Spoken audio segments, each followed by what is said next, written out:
First, I did not want to get up and really speak to this package because it doesn't benefit our Detroit students. I stand today not to just speak for parents, but I stand to speak on behalf of my daughter, who is DPS.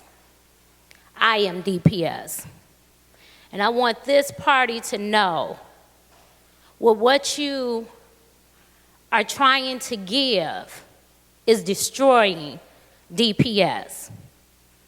Are we really supposed to be okay with not enough?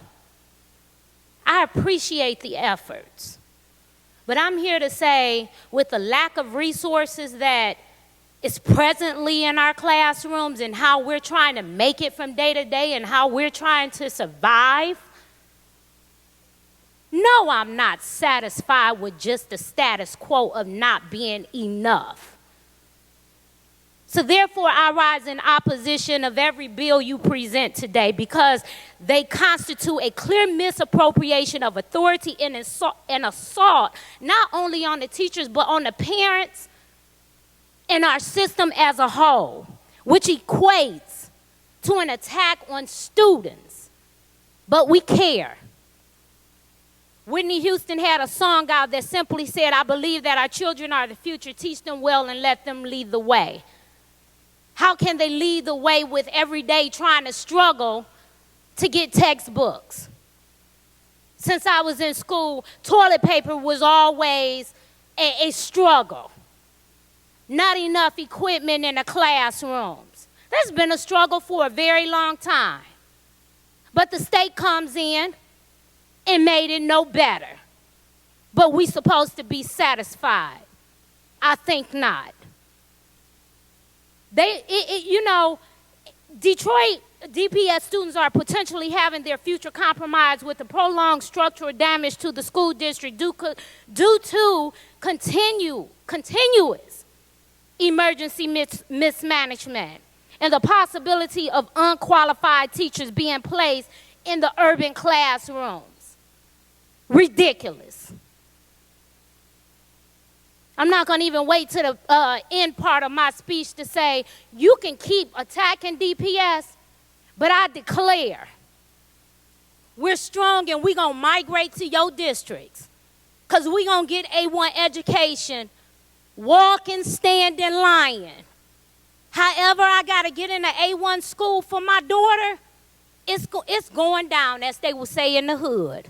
So welcome us right now.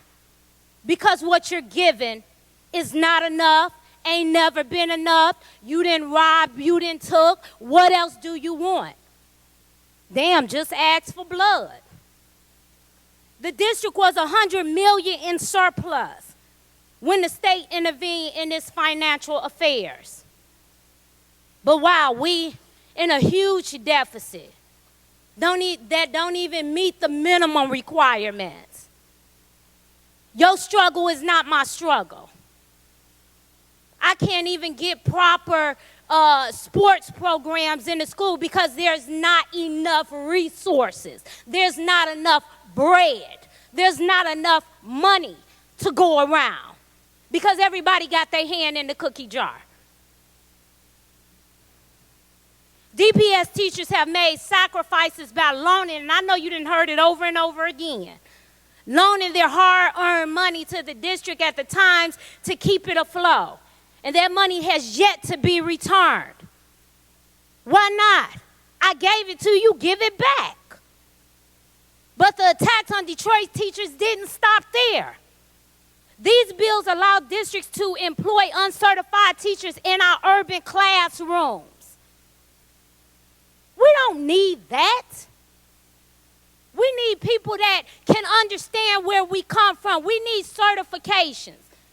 Then it's a slap in the face to go to school to get a degree, but yet you're going to bring in some people that don't have degrees. Woe unto you. These bills allow for uncertified teachers, once again, to come in our classrooms that can't even handle our issues. Teachers that lack the same training, the education, the experience of qualified professionals.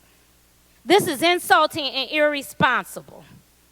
To say Detroit teachers who earned their certification with all the hard work that goes into it, that they are just as good as someone who hasn't put in that work is a disgrace.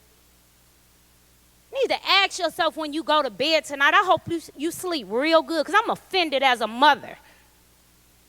How can you live with yourself? Call it preaching, call it what you will. Disgraceful.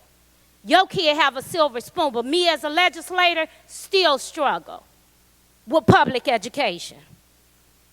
Why are we attacking teachers for a situation for which they are really not responsible for? You want to get mad at the teachers because they chose to strike or because they chose to walk out? As a parent, walk out. If you don't know where your next check is coming from, peace. Why are we punishing them for bringing to our attention the terrible plight that they didn't even create? Some might argue that these provisions will save money for the community district. Good luck. We'll be at the bargaining table once again.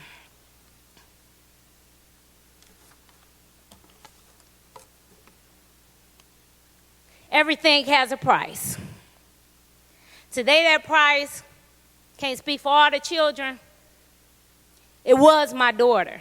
Until I sat up here and made my mind. I'm not going to keep her in a district with just barely enough. Sad. But guess what? Make room for her and many others that's going to come into your districts. When you attack teachers, you attack the people responsible for educating the next generation of entrepreneurs, scientists, and politicians. When you attack teachers to cut corners and save on a buck or two, you are mortgaging the future and the entire state of children. Our largest city with thousands of kids. You keep jeopardizing them by just throwing them a bone. Give them a whole plate. Give them what's due unto them. Why keep giving us second-class education? We deserve the same thing. I want my kids to have the same thing yours have. Make you no better than us from the D. We must stop putting the blame where it doesn't belong. This blame is not on Detroit. It's not on DPS. The blame is on the state. Detroit teachers are simply trying to give the kids in the classrooms a better life.